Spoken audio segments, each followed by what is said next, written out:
ಶ್ರೀ ಗುರುಭ್ಯೋ ನಮಃ. ಹರಿ ಓಂ. ಪೂಜ್ಯಾಯ ರಾಘವೇಂದ್ರಾಯ ಸತ್ಯಧರ್ಮ ರಥಾಯ ಚ ಭಜತಾಂ ಕಲ್ಪವೃಕ್ಷಾಯ ನಮತಾಂ ಕಾಮಧೇನವೇ.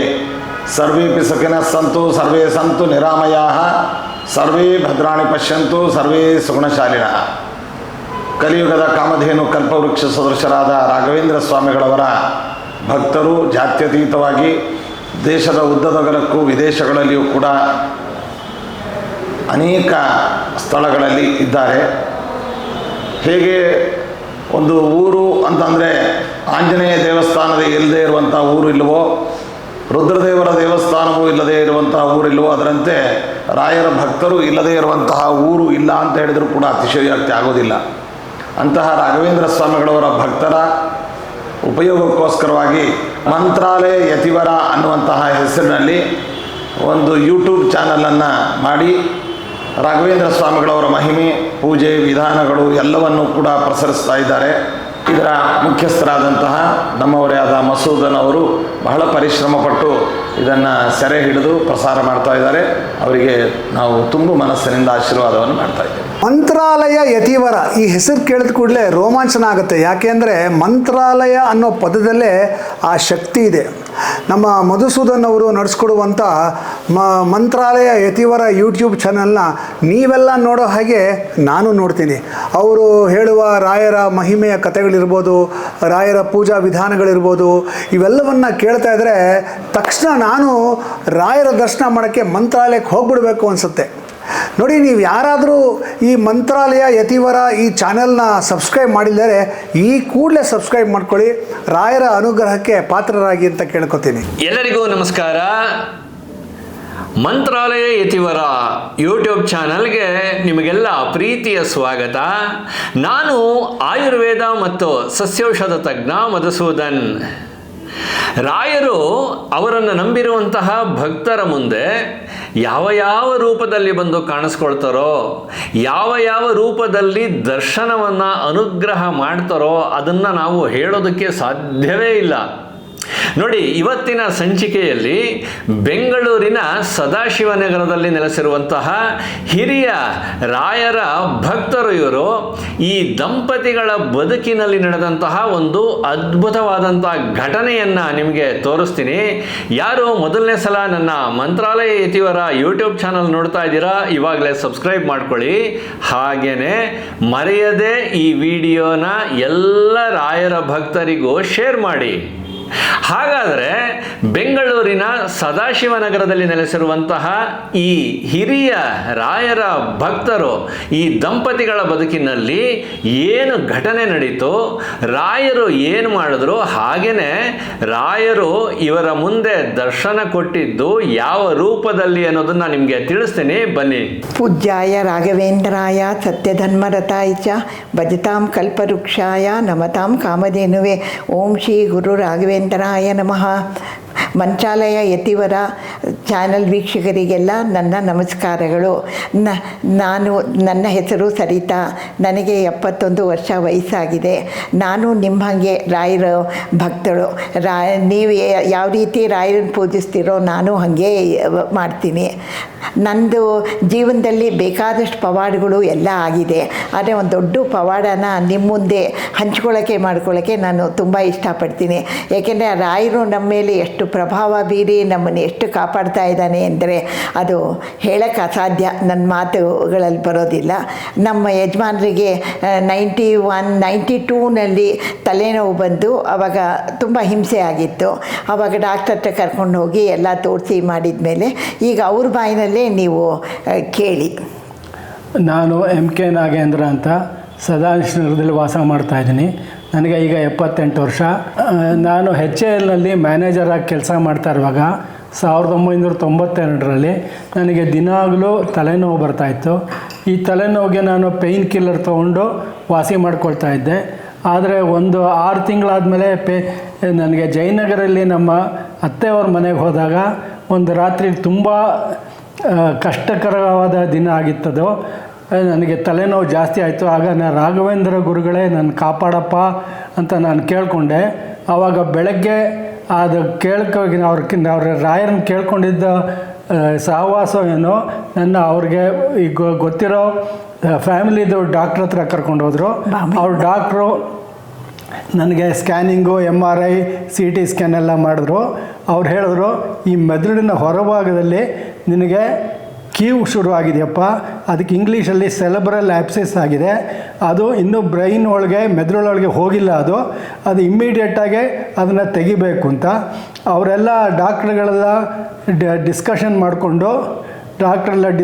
ಮಾಡಿಕೊಂಡು ನನಗೆ ಸರ್ಜರಿ ಮಾಡಬೇಕು ಅಂತ ಯೋಚನೆ ಮಾಡ್ತಾಯಿದ್ರು.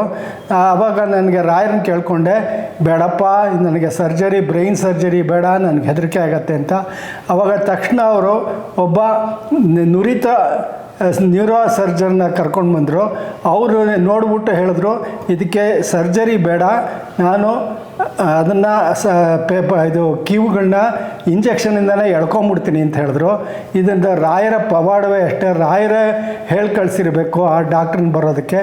ಅವರು ಮಾರನೇ ದಿನ ನನಗೆ ಕಿವಿ ಮೇಲೆ ಒಂದು ಪಿನ್ ಹೋಲ್ ನೀಡ್ಲಿಂದ ಸಿರಿಂಜಿಂದ ಆ ಪಸ್ ತೆಗೆದ್ರು.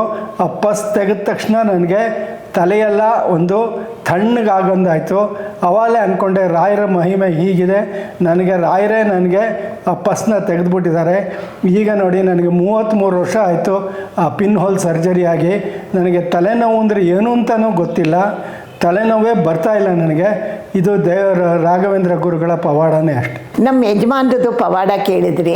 ನಂದು ಜೀವನದಲ್ಲಿ ಒಂದು ಪವಾಡ ಆಯಿತು, ಅದು ಮರೆಯಲಾಗದ್ದು ಘಟನೆ. ಅದು ಏನು ಅಂದರೆ, ನಂದು ದೊಡ್ಡ ಮಗಳು ಮದುವೆ ಆಯಿತು. ನಮ್ಮ ದೊಡ್ಡಳಿಯ ಹೆಸರು ಸುಧೀಂದ್ರ ಅಂತ. ಅವ್ರ ತಾಯಿ ತಂದೆ ಎಲ್ಲ ಹೈದ್ರಾಬಾದಲ್ಲಿರ್ತಾರೆ. ಆಮೇಲೆ ಅವರು ಒಂದು ಸರ್ತಿ ಮದುವೆ ಮಾಡ್ಕೊಂಡ ಮೇಲೆ ಅವ್ರಿಗೂ ಮಗ ಸೊಸೆ ಎಲ್ಲ ಚೆನ್ನಾಗಿರಬೇಕು, ಇದು ಮಾಡಬೇಕು ಅಂತ ಅವ್ರೇನು ಹೇಳಿದರು, ಒಂದು ಹೆಂಗೂ ನೀವು ರಾಯರು ನಂಬಿಕೆ ಇರೋರು, ರಾಯರ ಭಕ್ತರು, ನೀವೊಂದು ಸಣ್ಣದೊಂದು ಪೂಜೆ ಥರ ನೀವು ಮಾಡ್ಕೋಬೇಕು. ಗುರುವಾರ ನೀವು ಒಂದು ಬೊಗಸೆ ಕಡಲೆಬೇಳೆ, ಆಮೇಲೆ ಒಂದು ಒಣಕೊಬ್ಬರಿ ಬಟ್ಲು, ಒಂದು ಬೆಲ್ಲ, ಅಂದರೆ ಹೈಗ್ರೀವ ದೇವರಿಗೆ ಹೈಗ್ರೀವ ಅಥವಾ ಏನಾರೋ ಒಂದು ಹೂರ್ಣದ ಕಡುಬು ಏನಾರೋ ಒಂದು ಮಾಡ್ಕೊಳ್ಳೋಕ್ಕೆ ರಾಯರ ಮಠಕ್ಕೆ ಹೋಗ್ಬಿಟ್ಟು ಪ್ರತಿ ಪ್ರಸಾದ ಅದನ್ನು ಕೊಟ್ಬಿಟ್ಟು ಬನ್ನಿ ಅಂತ ಹೇಳಿದರು. ನಾನು ಹೀಗೆ ಎಷ್ಟೋ ವರ್ಷಗಳು ಮಾಡ್ಕೊಂಡು ಬಂದೆ.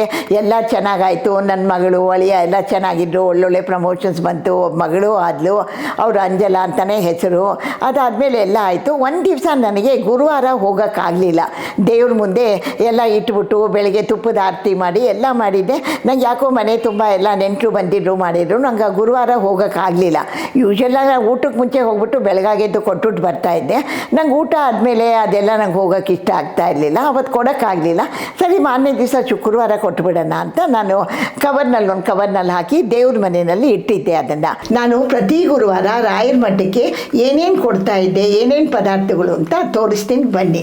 ಕಡಲೆಬೇಳೆ, ಬೆಲ್ಲ, ಒಣಕೊಬ್ಬರಿ, ನಮ್ಮ ಕೈಲಾದಷ್ಟು ದಕ್ಷಿಣೆ ಅದನ್ನು ಕೊಡ್ತಾಯಿದ್ದೆ. ಅವತ್ತು ಗುರುವಾರ ನನಗೆ ಮನೆ ತುಂಬ ನೆಂಟರು ಎಲ್ಲ ಬಂದಿದ್ದರು. ನಂಗೆ ಹೋಗೋಕ್ಕಾಗಲಿಲ್ಲ. ಆದ್ದರಿಂದ ಅದನ್ನು ಒಂದು ಕವರ್ನಲ್ಲಿ ಹಾಕ್ಬಿಟ್ಟು ಇದೇ ರಾಯರ ಕೆಳಗೆ, ಅಂದರೆ ಭುವನಗಿರಿ ರಾಯರು ಹುಟ್ಟಿದ ಜಾಗ ಇದು, ಅದು ಶ್ರೇಷ್ಠವಾದ ಸ್ಥಳ, ಅದನ್ನು ಕವರ್ನಲ್ಲಿ ಹಾಕಿ ಇಲ್ಲೇ ಇಟ್ಟಿದ್ದೆ. ಅದಾದಮೇಲೆ ಮಾರನೇ ದಿವಸ ನಾನು ನಮ್ಮನೆ ಮುಂದೆ ಮಲ್ಲಿಗೆ ಹೂ ಬಿಟ್ಟಿತ್ತು, ಅದನ್ನು ಕಿತ್ಕೊಂಡು ರಾಯರಿಗೆ ಇಡೋಣ ಅಂತಂದ್ಬಿಟ್ಟು ಕೀಳ್ತಾ ಇದ್ದೆ. ಆವಾಗ ರೋಡಲ್ಲಿ ಒಬ್ಬರು ಯತಿವರರು ಕಾವಿ ಶಾಟಿ ಎಲ್ಲ ಹಾಕ್ಕೊಂಡ್ಬಿಟ್ಟು ಅವರು ಜೋರಾಗಿ ರಾಯರ ಮೇಲೆ ಹಾಡು ಹೇಳ್ಕೊಂಡು ಹೋಗ್ತಾಯಿದ್ರು. ಅವಾಗ ನಿಶಬ್ದವಾಗಿತ್ತು, ಮಕ್ಕಳುಗಳು ಎಲ್ಲ ಸ್ಕೂಲು ಹೋಗಿರು ಎಲ್ಲ ಹೊಟ್ಟೋಗಿದ್ರು.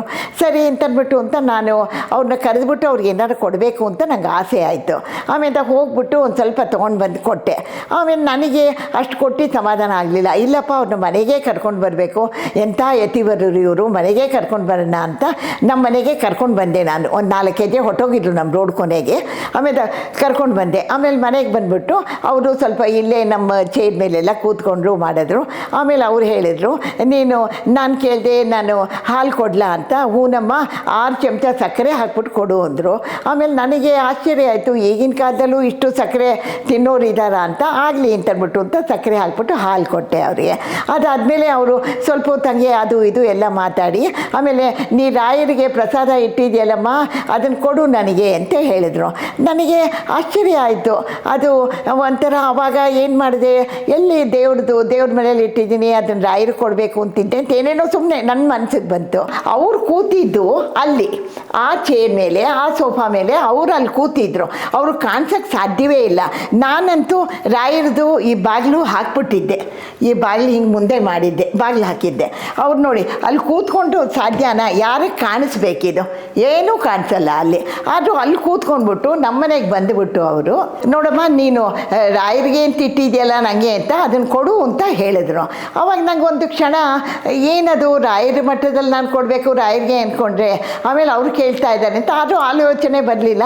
ಆಮೇಲೆ ಜೋಳಿಗೆ ಹಿಡಿದ್ರು, ಜೋಳಿಗೆನಲ್ಲೂ ಹಾಕಿದೆ. ಆಮೇಲೆ ನಾನು ರಿಯಲೈಸ್ ಮಾಡಿಕೊಂಡೆ, ಅಯ್ಯೋ ನಾನು ಗುರುವಾರ ಇವತ್ತು ಆ ರಾಯರಿಗೆ ನಾನು ಕೊಡಲಿಲ್ವಲ್ಲ, ಅವರು ಊಟ ಕೊಡಲಿಲ್ಲ, ಅವ್ರಿಗೆ ಹೈಗ್ರೀವ ಮಾಡೋಕ್ಕೆ ಕೊಡಲಿಲ್ವಲ್ಲ, ಅದೇ ನನಗಿದು ಬಂತೇನೋ. ರಾಯರೇ ಬಂದು ನಮ್ಮ ಮನೆಗೆ ಬಂದು ಪ್ರತ್ಯಕ್ಷವಾಗಿ ಅವರು ರಾಯರನ್ನ ನೈವೇದ್ಯಕ್ಕೆ ಇಟ್ಟಿದ್ದನ್ನು ತೊಗೊಂಡು ಹೋಗಿದ್ದಾರೆ. ಅದನ್ನು ರಾಯರೇ ನಮ್ಮ ಮನೆಗೆ ಬಂದು ತೊಗೊಂಡು ಹೋದರು. ಅದಕ್ಕಿಂತ ಇನ್ನೇನು ಹೇಳಿ. ನಾನು ಎಲ್ಲ ರಾಯರ ಭಕ್ತರುಗಳಿಗೆ ಹೇಳೋದು ಇಷ್ಟೇ, ಏನು ಅಂದರೆ ನನ್ನ ಅನುಭವಗಳು ತುಂಬ ಆಗಿದೆ. ನೀವು ಎಲ್ಲದಕ್ಕೂ ರಾಯರನ್ನು ನಂಬಬೇಕು, ರಾಯರನ್ನ ಪೂಜೆ ಮಾಡಬೇಕು, ಒಳ್ಳೆ ಮನಸ್ಸು ಇರಬೇಕು. ಒಂದು 4 ಜನಕ್ಕೆ ಅನ್ನದಾನ ಹಾಕಿದ್ರಂತೂ ಆ ರಾಯರಿಗೆ ಅನ್ನದಾನ ಅನ್ನೋದು ಭಾರಿ ಖುಷಿ, ತುಂಬ ಸಂತೋಷ. ಆಮೇಲೆ ತುಪ್ಪದ ದೀಪಗಳು ಹಚ್ಚಿದಷ್ಟು ನಮಸ್ಕಾರ ಅಂದರೆ ನಮಸ್ಕಾರ ಪ್ರಿಯ ಅವರು. ಆಮೇಲೆ ದೀಪಗಳದ್ದು ಪ್ರಿಯ ಅವರು. ಆದ್ದರಿಂದ ನಮ್ಮ ಮನಸ್ಸಿಗೆ ತುಂಬ ಇದಾಗುತ್ತೆ. ನೀವು ಎಲ್ಲ ಒಳ್ಳೆಯದಾಗಬೇಕು, ನಮಗೆ ಎಲ್ಲ ಆಗಬೇಕು ಅಂತಂದರೆ ನೀವು ಖಂಡಿತ ರಾಯರನ್ನು ನಂಬಿ. ರಾಯರಂತೂ ಖಂಡಿತ ಕೈ ಬಿಡೋದಿಲ್ಲ. ಅವನು ರಾಯರನ್ನು ನಂಬಿಬಿಟ್ಟೆ ಒಂದು ಫೋಟೋಗೆ ಹೂವು ಇಟ್ಬಿಟ್ಟೆ ನಂದು ಆಗೋಯ್ತು ಗುರುವಾರ, ನಾನು ಅಂದ್ಕೊಂಡಿದ್ದು ಕೆಲಸನೇ ಆಗಲಿಲ್ವಲ್ಲ ಅಂತ ನಿಮ್ಗೆ ಅನ್ನಿಸ್ಬೋದು. ಆದರೆ ಆ ಥರ ಅಲ್ಲ. ಅದನ್ನು ರಾಯರನ್ನು ನಾವು ಒಲಿಸ್ಕೋಬೇಕು. ಪ್ರತಿಯೊಂದು ಕಷ್ಟದಲ್ಲೂ ರಾಯರನ್ನು ಕರಿಬೇಕು. ಇದೇನು ಚಿಕ್ಕದಿದು ರಾಯರು ಬರ್ತಾನೆ ಅನ್ಕೋಬೇಡಿ. ಅವನು ಎಲ್ಲ ಕಡೆ ರಾಯರು ಇದ್ದೇ ಇರ್ತಾನೆ. ಅವನು ನಾವು ಎಲ್ಲಿ ಕರೆದ್ರೂ ಅಲ್ಲಿ ಬರ್ತಾನೆ. ಭಕ್ತಿಯಿಂದ ಕರಿಬೇಕು, ಅದನ್ನು ಭಕ್ತಿಯಿಂದ ಪೂಜಿಸಬೇಕು, ಆಲಿಸಬೇಕು. ನೀವೇನು ವ್ರತ ಮಾಡಿ, ಉಪವಾಸ ಮಾಡಿ, ನೇಮ ಮಾಡಿ ಅಂತಲೂ ಹೇಳಲ್ಲ. ಮಲಗಿದ್ರೂ ಜಪ ಮಾಡಿ, ಕೂತ್ಕೊಂಡಿದ್ರೂ ಜಪ ಮಾಡಿ. ಏನೇ ಒಂದು ಕಷ್ಟ ಒಂದು ಸಣ್ಣದು ಬಂದರೂ ಕೂಡ ರಾಘವೇಂದ್ರ ಕಾಪಾಡು ಅಂತಂದರೆ ಎಲ್ಲಿದ್ದರೂ ಕೂಡ ಅವನು ಓಡಿ ಬಂದುಬಿಡ್ತಾನೆ. ನನ್ನ ಜೀವನದಲ್ಲಿ ನನ್ನ ಉಸಿರೇ ರಾಯರಾಗೋಗಿದೆ ಒಂಥರ. ಅದಕ್ಕೆ ಪ್ರತಿಯೊಬ್ಬರು ಅದೇ ಅಂತ ನನ್ನ ಫ್ರೆಂಡ್ಸ್ಗಳು ನಂಗೆ ಗೊತ್ತಿರೋರು, ನೀ ರಾಯರನ್ನು ಕೇಳ್ಕೊಂತೀನಿ ನಿನಗೆಲ್ಲ ಒಳ್ಳೇದಾಗುತ್ತೆ, ನಮಗೂ ಇದು ಕೇಳ್ಕೊ ಅಂತಂದ್ಬಿಟ್ಟು ಅಂತ ಹೇಳ್ತಾ ಇರ್ತಾರೆ. ಕೇಳ್ಕೊತೀನಿ, ಎಲ್ರದ್ದು ಪ್ರತಿಯೊಂದು ಕೇಳ್ಕೊತೀನಿ. ಆದರೆ ನಾನೇನು ಭಕ್ತಳು ಇದು ಅಂತ ಹೇಳ್ಕೊಳ್ಳಲ್ಲ. ನನ್ನ ಮನಸ್ಸಿಗೆ ಸಮಾಧಾನ ಸಿಗುತ್ತೆ ನನಗೆ. ಯಾವಾಗ ನೋಡಲಿ ಓಂ ಶ್ರೀ ಗುರು ರಾಘವೇಂದ್ರಾಯನ್ಮ ರಾಘವೇಂದ್ರಾಯನ್ಮ ಅಂತ ಹೇಳ್ತಾನೇ ಇರ್ತೀನಿ. ಪ್ರತಿಯೊಂದು ಸರ್ತಿ ಹೇಳ್ತಾನೇ ಇರ್ತೀನಿ. ನಂದು ಇದೇ ಧ್ಯೇಯ ಅಷ್ಟೇ. ನಾನು ಕೊನೆ ಉಸಿರಿರೋವರೆಗೂ ನಾನು ಇದು ಮಾಡ್ತೀನಿ. ನೀವುಗಳು ದಯವಿಟ್ಟು ರಾಯರು ಅಂತಂದರೆ ಮಂತ್ರಾಲಯದ ರಾಯರು, ಈಗ ಮಧುಸೂದನ್ ಅವರು ನಿಮಗೆ ಎಷ್ಟೋ ಹೇಳಿದ್ದಾರೆ, ಎಷ್ಟೋ ಇದು ಮಾಡಿದ್ದಾರೆ. ಅವ್ರದ್ದು ಒಂದೊಂದು ಚಾನೆಲ್ಗಳು, ಒಂದೊಂದು ಎಪಿಸೋಡ್ಗಳು ನೋಡಿಬಿಟ್ರೆ ನಮಗಿನ್ನೂ ಭಕ್ತಿ ಇನ್ನೂ ಬರುತ್ತೆ. ಅಯ್ಯೋ ನಾವು ತಪ್ಪು ಮಾಡ್ತಾ ಇದ್ದೀವ, ಇಷ್ಟು ವರ್ಷಗಳು ನಾವು ಯಾಕೆ ರಾಯರನ್ನು ನೆಂದಿಲ್ಲ, ಇದು ಮಾಡಿಲ್ಲ ಅಂತ ಅವ್ರ ಮಾತುಗಳು ಇದು ಕೇಳ್ತಾ ಇದ್ದರೆ ನಮಗಿನ್ನೂ ಇನ್ಸ್ಪಿರೇಷನ್ ಆಗುತ್ತೆ ಒಂಥರ. ಅದಕ್ಕೆ ದಯವಿಟ್ಟು ನೀವು ಎಲ್ಲರೂ ಇದನ್ನು ನೋಡಿ. ಮಂತ್ರಾಲಯ ಯತಿವರ ಚಾನೆಲ್ ಅನ್ನೋದಂತೂ ಅವ್ರದ್ದು ಬರ್ತಾನೇ ಇರುತ್ತೆ. ಖಂಡಿತ ನೀವು ನೋಡಿ, ಇದನ್ನೆಲ್ಲ ಸಂತೋಷ ಆಗುತ್ತೆ. ಎಷ್ಟೋ ವಿಚಾರಗಳು ನಮಗೆ ತಿಳಿಯುತ್ತೆ. ರಾಯರು ನಿಮಗೆಲ್ರಿಗೂ ಒಳ್ಳೇದು ಮಾಡಲಿ. ನಮಸ್ಕಾರ. ನಂಬಿಕೆಟ್ಟವರಿಲ್ಲವೋ ಈ ಗುರುಗಳ, ನಂಬದೇ ಕೆಡುವರುಂಟು ಅಂತ ದಾಸರು ಹೇಳಿದ್ದಾರೆ. ನೋಡಿ, ಮಂತ್ರಾಲಯ ಯತಿವರ ಯೂಟ್ಯೂಬ್ ಚಾನಲ್ ಮೂಲಕ ಪರಿಚಯ ಆದಂತಹ ಬೆಂಗಳೂರಿನ ಸದಾಶಿವನಗರದಲ್ಲಿ ನೆಲೆಸಿರುವಂತಹ ಈ ಹಿರಿಯ ದಂಪತಿಗಳ ಮನೆಗೆ ನಾನು ಚಿತ್ರೀಕರಣಕ್ಕೆ ಹೋದಾಗ, ಚಿತ್ರೀಕರಣ ಎಲ್ಲ ಮುಗಿದ ಮೇಲೆ ಈ ದಂಪತಿಗಳಿಬ್ಬರು ನನಗೆ ನೀಡಿದಂತಹ ಆತಿಥ್ಯ, ನನಗೆ ತೋರಿಸಿದಂತಹ ಪ್ರೀತಿಯನ್ನು ನಾನು ಯಾವತ್ತೂ ಮರೆಯೋದಕ್ಕೆ ಸಾಧ್ಯವೇ ಇಲ್ಲ. ಇಂತಹ ಪ್ರೀತಿ, ಇಂತಹ ವಾತ್ಸಲ್ಯ, ಇಂತಹ ಮಮಕಾರ ಕೇವಲ ರಾಯರ ಭಕ್ತರಿಗೆ ಮಾತ್ರ ಬರೋದಕ್ಕೆ ಸಾಧ್ಯ. ನನಗೆ ಚಿತ್ರೀಕರಣ ಮಾಡಿ ಹೊರಡುವಾಗ ಬಿಸಿ ಬಿಸಿಯಾಗಿ ಇಡ್ಲಿಯನ್ನು, ದೋಸೆಯನ್ನು, ಆ ಅದ್ಭುತವಾಗಿರುವಂತಹ ಚಟ್ನಿ ಪುಡಿಯನ್ನು ಹಾಕಿ ಇನ್ನೊಂದು ಇಡ್ಲಿ ತಿನ್ನಬೇಕು, ಇನ್ನೊಂದು ದೋಸೆ ತಿನ್ನಬೇಕು ಮಧುಸೂದನ್ ನೀವು ಅಂತ ತಾಯಿ ಪ್ರೀತಿಯನ್ನು ಆಕೆ ತೋರಿಸಿದ್ರಲ್ಲ, ಅದನ್ನು ನಾನು ಯಾವತ್ತೂ ಮರೆಯೋದಕ್ಕೆ ಸಾಧ್ಯವೇ ಇಲ್ಲ. ಮುಂದಿನ ಸಂಚಿಕೆಯಲ್ಲಿ ಮತ್ತೊಂದು ಹಿರಿಯ ರಾಯರ ಭಕ್ತರೊಬ್ಬರ ಬದುಕಿನಲ್ಲಿ ನಡೆದಂತಹ ಘಟನೆಯನ್ನು ತಗೊಂಡು ಮತ್ತೆ ನಿಮ್ಮ ಮುಂದೆ ಬರ್ತೀನಿ. ಅಲ್ಲಿವರೆಗೂ ಅಜ್ಞಾನ ನಾಶಾಯ ವಿಜ್ಞಾನ ಪೂರ್ಣಾಯ ಸುಜ್ಞಾನದಾತ್ರೆ ನಮಸ್ತೆ ಗುರು. ಶ್ರೀರಾಘವೇಂದ್ರಾರ್ಯ ಶ್ರೀರಾಘವೇಂದ್ರಾರ್ಯ ಶ್ರೀರಾಘವೇಂದ್ರಾರ್ಯ ಪಾಹಿ ಪ್ರಭೋ. ನಮಸ್ಕಾರ. ಸರಿ ಗಮ ಮಮ ಗರಿ ಗಮ ಪದ ನಿ ಸರಿ ಧನಿ ಧನಿ ಧ ಸರಿ ಧನಿ ಸರಿ ಗರಿ ಸರಿ ರೆ ಸರಿ ಧನಿ ಸರಿ ಗಮ ಮಮ ಗರಿ ಧನಿ ರೆ ಸರಿ